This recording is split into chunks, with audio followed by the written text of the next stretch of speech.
Well, bro, I'm excited for this in a weird way. Yeah. I'm a little bit apprehensive too, only because, you know, we've spoken about what we've spoken about when we caught up briefly over coffee. And even for me, that was like, I mean, I just said to you before, like, it's amazing the way that you're approaching this whole topic. Yeah.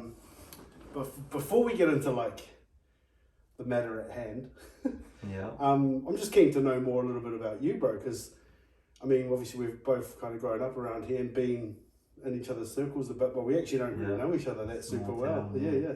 And it's just one of those, hey, do you know Ben? Yeah, how? You Plymouth. Yeah, But you know, sure. that's usually my answer. That's So, how it works. so you born and raised here? Tell me about. I was born in Palmerston North, but I moved here when I was like 2, so pretty much. Born and raised here. Yeah, don't remember anything of Palmy, obviously. Yeah. And what do you know? What brought your parents here? Family.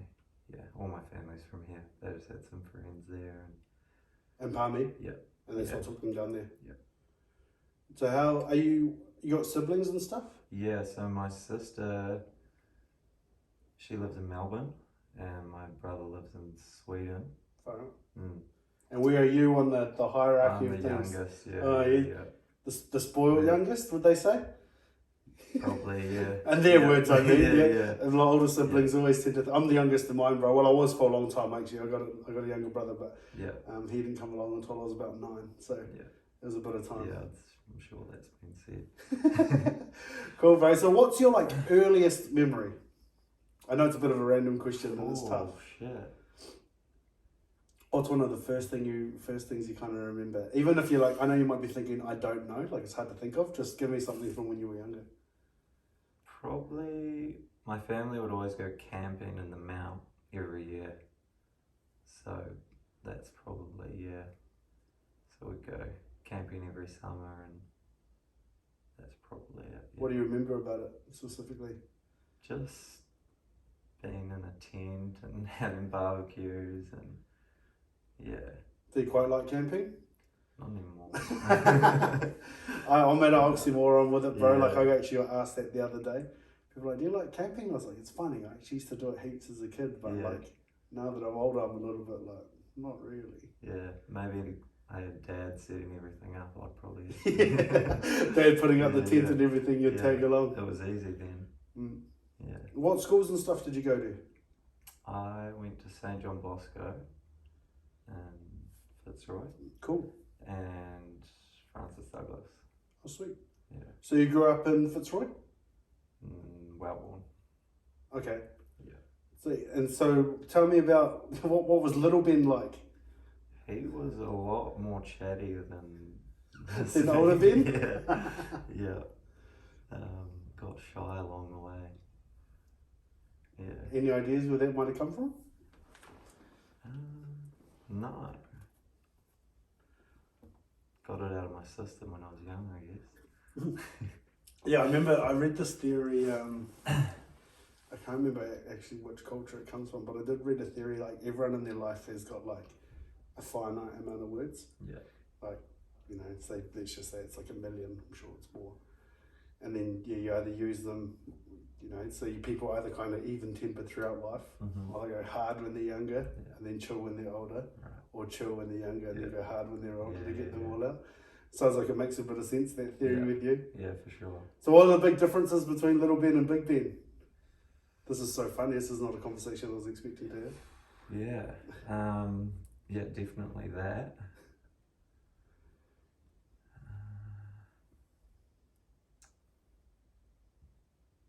That's a tough question. Yeah, it is, right?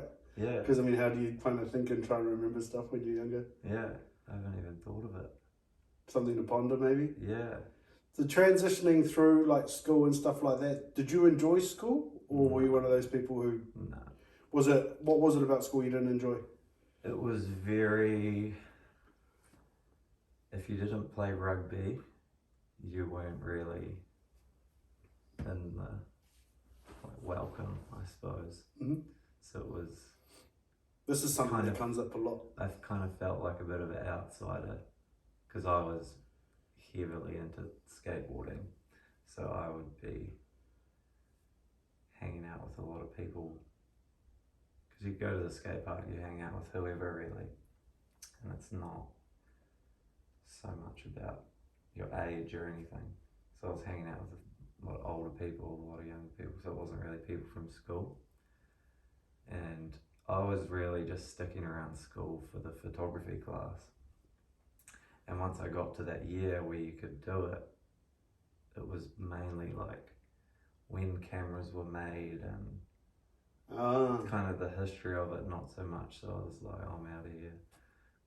Not the actual application of it. Yeah. That's strange. I never knew that. I'm sure like you get into that, but I was ready to go. So yeah, I kind of just threw myself in the deep end and would just take photos. I was kind of a piece of shit for a while and just.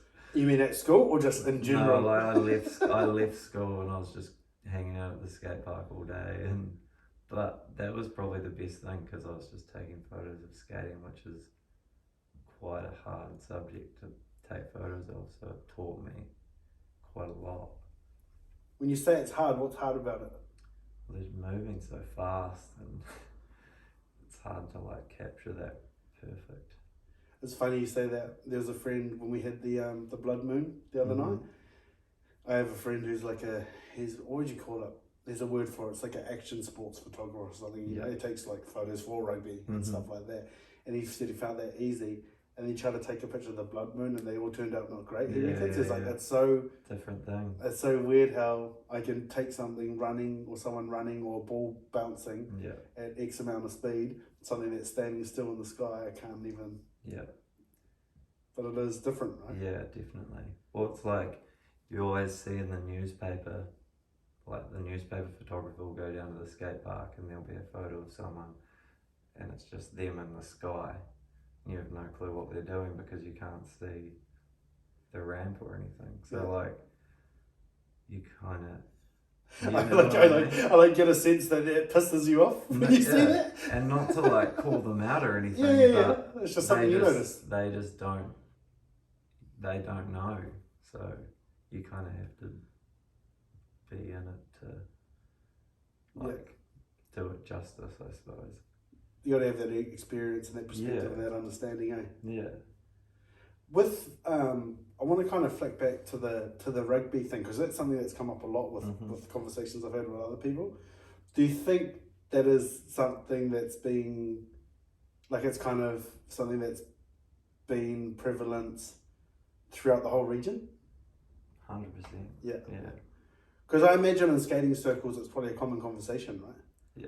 Like, just because I know a lot of my skate mates, like, you know, be like, oh, rugby jocks and all this sort of stuff. I guess it's kind of like rebelling against it, I suppose. So, I mean, I definitely kind of learned, like in my 20s for sure, late teens, early 20s, that there's this, like, rugby was kind of like a representation of, I guess, of a system of sorts, you know, that kind of macho-ness.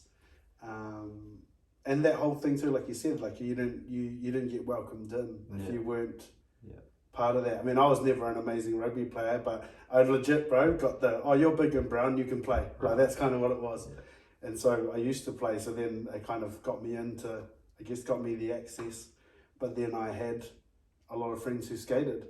And I would see it all the time, and like I would roll up to parties and stuff and there'd be scraps and shit because, you know, like, and it worked both ways. Like the rugby dudes were definitely like, oh, these fucking loser skate rats. And then the skaters were like, oh, these fucking meathead jocks. And then I'd just be like, fuck. And then it was on. And you used to see a lot of that too? Oh, yeah.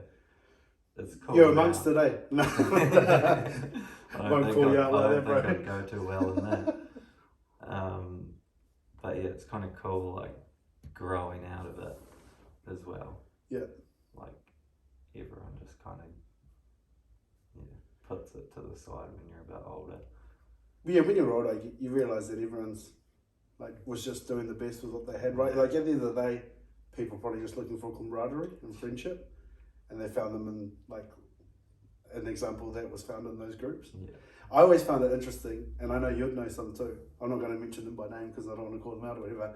But I always found it interesting when you'd get brothers, and one was one and the other was the other, because that used to happen a lot, eh? Right. And that would be so funny. Like you rock up to parties, and there'd be like a big rumble, Yeah. and then like the brothers or whatever would just be by themselves, like, well, we can't really get into this, yeah. No, because it's going to put me at odds against my brother. Yeah. I've got mum to answer to. Yeah. So tell me about skating. How did that start? I think straight Tony Hawk's Pro Skater. Awesome. I think I got it for my birthday or Christmas or the first something. One? Yeah.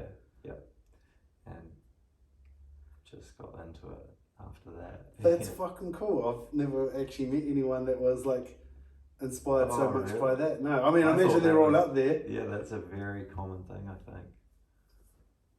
Because I remember at the time when that game came out, he got so much shit for like being a bit of a sellout. Oh, okay. So it's interesting now that on the flip side, Yeah. that game has actually got more people into the scene. Yeah. I guess I was so young I wouldn't have even known Yeah, that was going on. So I was just like, cool video game. for sure. But for me, it's just interesting knowing that was the narrative of the time. Yeah. That he was getting a bit of shit. Yeah. And he was saying to people, nah, hold faith, like this is actually going to help us. And I know that he went on to use a lot of that money for building more parks and stuff. Yeah. I'm not going to pretend I know everything that happens with his money, Yeah. but I remember that being a big beefy thing. Yeah. So then how does it transition from being a video game to you actually jumping on a board? Do you kind of see that and go, fuck, I'm going to buy a skateboard, or what happens then? I think my brother just had maybe one in the shed or something, and I'd just be out in the driveway for hours every day, and just carried on. And then how do you graduate from that to like going to a park and doing it in front of people that can see you and like might have something to say about it? I guess I was just too young to even think like that. It was more just like I'd go there and get in everyone's way and be annoying. Yeah. Be the dude that you look at now and go, fuck, get out of the way. Yeah, exactly. Yeah, who's bringing these kids here? Eh? And meanwhile, you remember you used to be Yeah. that kid. Yeah. Funny, rite of passage, eh? Yeah. So then how do you go from riding the board to getting into the photography side of it? I guess it was just such a big part of my life, and I knew that I wanted to do something with it, but I knew I wasn't good enough to go pro or anything like that. So I kind of just started filming my friends and taking photos, and a few photographers from Auckland would come here and I'd see all their gear set up and be like real influenced, and just got real into it that way. Awesome. A few bit of some role models came down and gave you some insight. And my like biggest goal was just to get a skate photo printed in a magazine, and that was, How old were you when you thought of that? probably like 15, 16. And then I had a photo printed in the magazine and just, didn't give me what I wanted at all.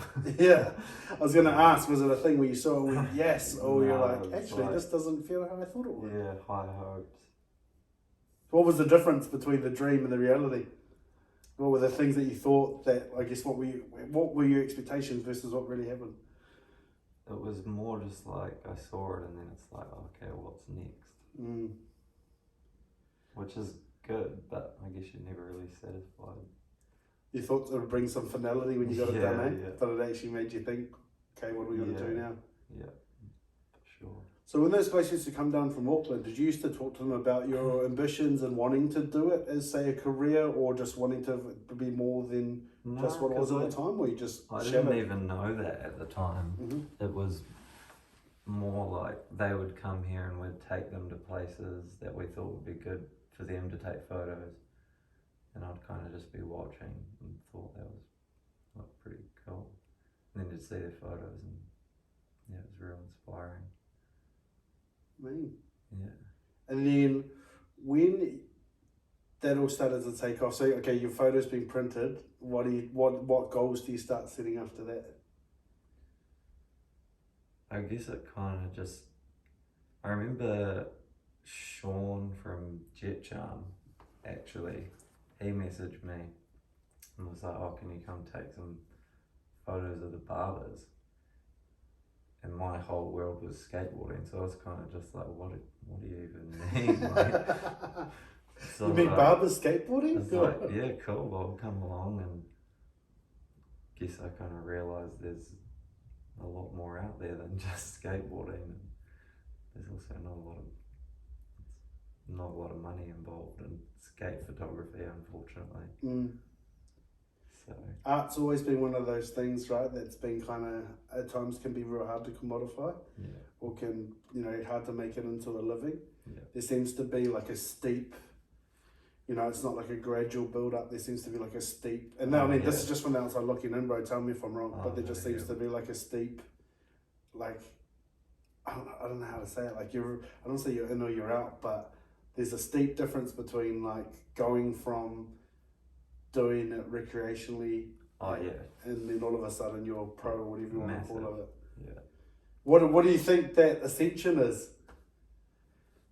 Oh, just like non-stop work. Yeah. Like, you go to work wherever you work to pay the bills, but then in your spare time you're focusing on that. Putting together projects and portfolios. For free, not making any money, and So let's talk about that then, because there's a couple of things to dissect here. How were your parents when you kind of started pursuing this stuff? Were they all good with it? Just because I know when it comes to like say professional sports or pursuing an art, sometimes parents they can, and not because they're like bad people or anything. They just want to protect their kids, and those aren't really safe routes. Was there a bit of fear projected onto you from your olds when you started doing that stuff, or no? They were all cool. No, they were super supportive of it. I guess it was never really like I'm gonna do this for a career sort of thing. I was kind of just doing it as a hobby, and then it started to, okay, I do want to do this. So but they've always been super supportive. Like, I come from quite a creative family, so awesome. Yeah. So tell me about your family then. What sort of creative stuff are they involved with? Like, my mum's really into sewing and always making like quilts and whatnot, and my sister's very, like, she makes candles and very Pinteresty, and she's I'm gonna write that somewhere. My sister's very Pinteresty. I reckon that's a compliment. Yep.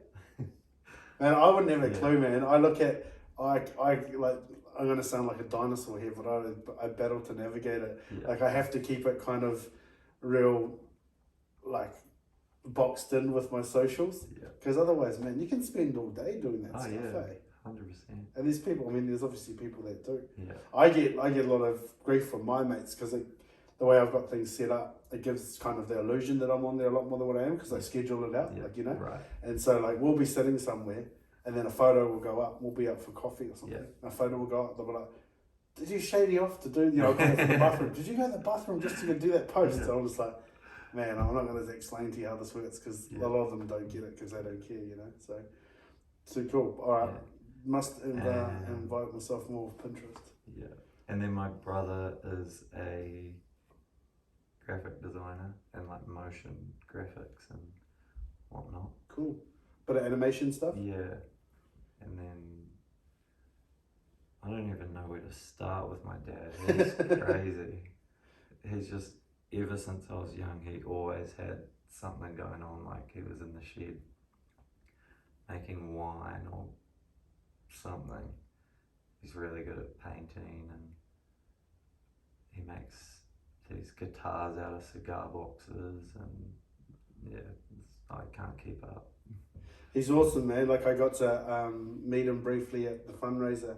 I'd never met him before, and we just chopped it up and had a chat after I bought a piece in the auction from our mate Charlotte. And I was having a brief chat with him, and I got that feeling from him that he was a real DIY sort of tinkering dad. that would kind of be like, no, I'm not going to pay someone to do it. I'll figure out how to do it myself. You know, I got that vibe from him, so that's cool that you say that. Yeah. Yeah, So, he had the time of his life that night. oh man, the emotion that was coming from your parents, man, was pretty cool. Yeah. It was awesome. Like as I say, as someone who doesn't know your family super well or anything like that, and you know, even our connection wasn't super tight or anything, but just knowing, you know, what you've done for the community and things like that, and you know, the odd beer that we've had together, we've always had a good time. So sure. I was like, man, no, you know, I'm going to check it out, and it was such a cool night, and we'll definitely touch on that night and what that meant to you as well, because I know that had a pretty profound effect on you when we caught up. So we'll definitely chat about that. Yeah. So with the photography, and we talked about your parents being super supportive, was there any sort of, even with the skating, because they're both, skating and photography, I guess, are kind of, not so much now, but definitely at the time, right? They would have been considered like not social norms, let's say, or like against the grain pursuits. What are the biggest resistances that come with those? You don't have to speak specifically to them, but just, I guess, what some of the biggest. So, I mean, for example, we've already talked about like pay, sort of, and because I can imagine like there's so many people that are like, hey, can you come photograph this? Can you come photograph this? We're not going to pay you though. It's just like promotion or whatever. Yeah, a lot of that stuff happens, right? Yeah. Well, I guess the only thing growing up, we just talked about my dad and how he's DIY and all that. He also loves his sports, so they would push me to play cricket and whatnot. And I was actually quite good at cricket, as much as I hated it. Yeah. So You're quite tall, bro, so that makes sense, you know, because, you know. So they would always push me for that. And I'd just want to go to the skate park and they're like, you got cricket. So when I stopped playing, I think that's kind of what you're getting at with how it's a bit against the grain. Like they hadn't considered that it wasn't something you didn't want to do, right? And then you wanted to do this other thing. Yeah. That's what it sounds like. You sparkled a little bit when you mentioned cricket. So like, was that you were actually quite good? So it's ironic that you didn't want to play, or was it that you actually didn't mind playing at the time? You just preferred to be skating. No, yeah, I hated it. Sorry, Dad. Yeah, exactly. Yeah. Oh, that's awesome, bro. So then, fast forward, and obviously you've been working at the skating for a while, and then working at the photography. You have that catch up with Sean, and it kind of opens your world to the fact that there's more things to photograph and video as well, because you don't just do photos. You're in the video realm. Well, actually, you can school me on this. Which photography would include video, wouldn't it? So I could still say photography, or no? No. Okay, so you'd say videography, or just video. I know you see like photography and videography. Yeah. Oh, cool. Yeah. So these are the things that obviously you know. Yeah. I have no clue about, so it's good for me to learn this shit. Actually, let's go there. What are some other misconceptions around the industry, or things that people like? What are some pet peeves that you have that people do? There must be a few. And I mean, obviously, the game here isn't to call people out for saying shit wrong. It's just there's got to be some stuff that you joke about with photography mates about. You know, you go to a wedding and people say to you, you need to do X, Y, Z or whatever, and you're kind of like, this never works. I don't think it's really answering your question, but like Instagram filters. It's a pet peeve? Just don't even, yeah. I knew that was like something that you weren't keen on, and when you gave me that photo, when we caught up last time with the rubbish bin, I was nearly going to do it just to see if I got a rise out of you. I'm glad I did it now. I remember doing it. I remember swiping them on, and I was like, I'm pretty sure we had a conversation about this being a big no-no. Yeah. And then I was like, but the bro's pretty low-key. Like, I don't know if he would say anything to me. I was like, nah, but it's different, you know, when it's someone you know, you kind of do pull them up. Yeah. But I remember just it's more the stories when people are like adding grain to shit, and just don't get me started. So tell me, all right, I won't then. I'll take the hint. Yeah. So what is it about photography, bro, that lights you up? Because even that recognition, like, of the grain, let's say the grain don't even. So there's got to be a reason for that, or that comes from a place. So, and I know, like, with things that I have value in or things that I'm passionate about, there's a reason why I'm passionate about, and then a reason why I believe they have value and should be remained sacred, I guess. Yeah. And I feel like you're very similar with your photography. Yeah. What is it about it that lights you up? It's just kind of always been a thing for me. Like, when I was really young, like, if I'd go on holiday with my friends or something, that my parents would buy me a disposable camera to take, and so I'd always just, like, I was the annoying kid at primary school, blasting a flash in everyone's faces, like, where's that coming from? It's just always kind of been there. So, yeah. And what keeps you there then? What is it about photography you think is so special? I don't know, I just get that same feeling. Like, if I go take photos of something, I'm just as excited to go home and see them and play around, and so that kind of satisfaction's never really worn off. It's always stayed pretty long. Yeah. Because I have to admit, bro, like, I get it now to a degree, but I was one of those dudes, like you're saying, the annoying guy that's flashing in people's faces. I would always be the one going, oh, go away. Yeah. But I have to admit, like, when I do reflect on my teens, don't get me wrong, there's some stuff I'm definitely glad it's not here to see the light of day. But there are things as well that I'm like, shit, I wish we captured those moments. Definitely. And so it sounds like you got onto that pretty early, and you kind of have always had a thing for that. Is that right? Yeah. When you are shooting something, what are you looking to do? That's a big question. And I know it varies from project to project, so feel free to do examples and make comparisons and stuff to help contextualize that. More just something that's going to happen naturally. So I don't want to stage it too much. So, for example, with concerts, I love doing concerts because they do their thing. I'm in the background. You can't go on stage and be like, hey bro, can you just put your chin up or something? Like, you know, it's just happens and you got to work with it. It's a lot more natural than, I mean, it sounds so corny to say because I know it's attached to photography so much. Like, I just can't help but be like, you just really enjoy capturing that moment. Is that so? I didn't want to say it. Yeah. I was thinking it too, bro. I know we're trying to avoid the terminology because it's been so quantified. Yeah, exactly. But that's cool. So then, concerts and stuff. How did that all start out?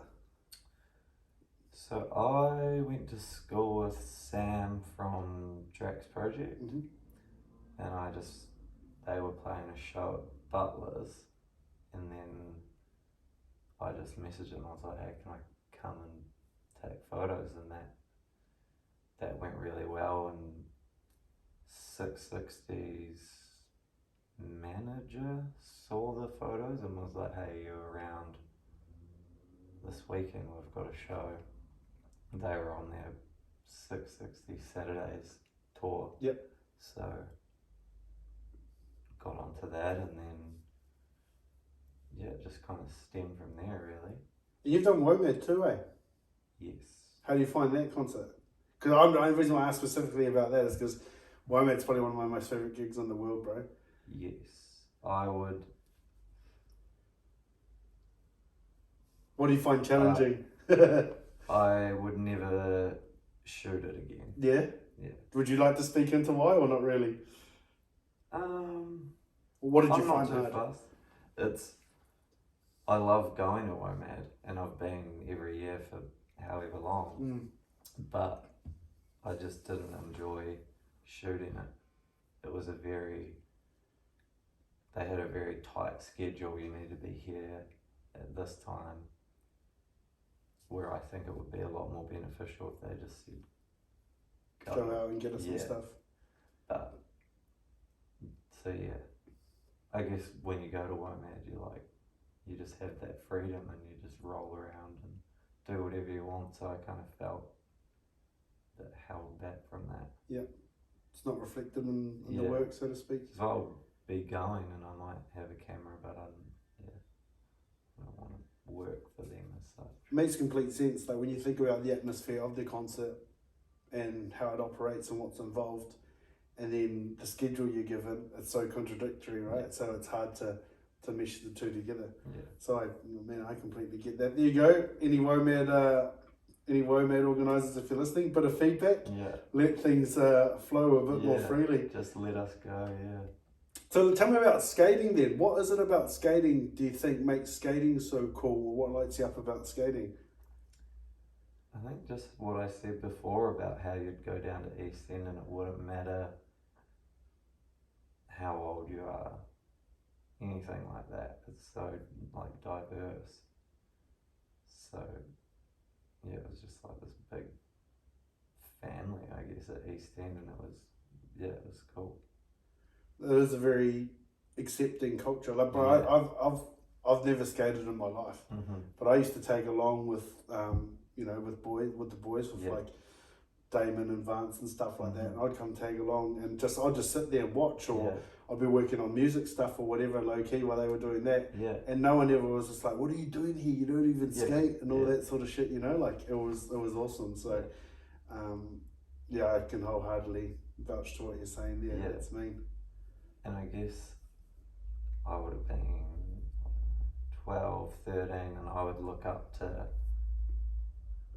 the next generation, and that was like Russell and Andrew Steele and Mark LaHood and all of them.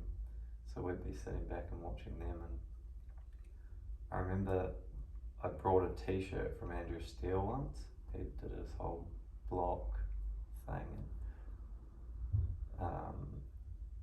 Him and Russell turned up and they were going to East End and I was going to East End, so they'd hop in, and I just felt like the coolest person in the world. I was with Andrew Steele and Russell, and now they're like my good friends, so it's cool. Full circle, eh? Yeah.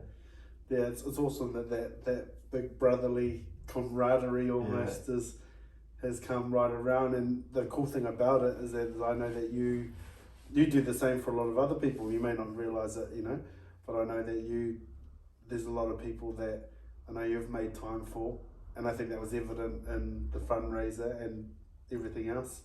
So it's cool. I love how things kind of, that reciprocity of the universe, so to speak, not to get too airy-fairy, but it's amazing how stuff like that can work out. Yeah, because I hopped into the car and Andrew was like, have you met Russell? And I remember saying, I was fully fanning out, I was like, I've seen him in the movies. Is that what you said? Yeah. Oh, that's so funny. I've seen him in the videos. Yeah. I've seen him in the movies, but I've never met him. I haven't actually told him this. Well, that's funny. He'll be able to have a listen and have a good laugh. And I can hear him, his big ass hearty laugh going for it right now. So that's funny. So hopefully, Andrew, Russ, if you're listening, I hope you're having a good giggle at this revelation that we've had. Speaking of revelations, bro, you've been on a bit of a journey lately.